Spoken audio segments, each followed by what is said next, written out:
Step number 5 is to set a quit date, but don't sweat it. You can actually continue to smoke and use the nicotine gum. That's an FDA-approved use of nicotine replacement to actually start it even before you stop smoking.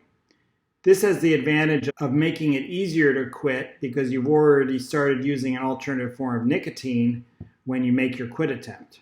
But the idea is that it is a better strategy to completely remove tobacco from your life rather than use it intermittently.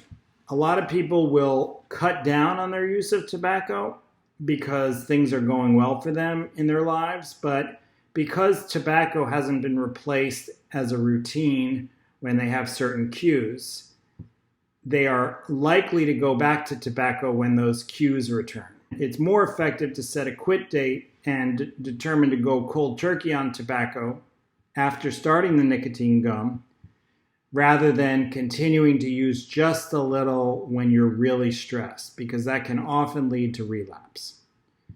But the important thing to realize about setting this quit date is that it takes people on average 5 quit attempts to actually stop their tobacco use. A lot of people will say, I'm going to wait until my children leave for college. I'm going to wait until I get a new job. I'm going to wait until the new year.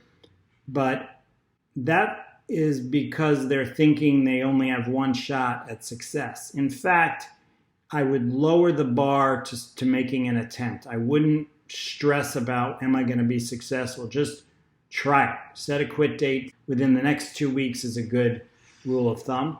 And totally try to quit smoking on that day. And then be very curious about what happens. Do you fail? Well, you're like everybody else because nobody can quit on their first attempt. You can look at that as a learning opportunity. Wow, I just learned that if I drive past that grocery store on my way to work, I'm going to stop for cigarettes. So that's interesting. I'll just take a different route to work. But the point is, if you're curious about it and act like a scientist trying to discover the perfect way to quit and treating failures as just learning opportunities, you're likely to get right back on the horse and rapidly progress through your 5 attempts to success.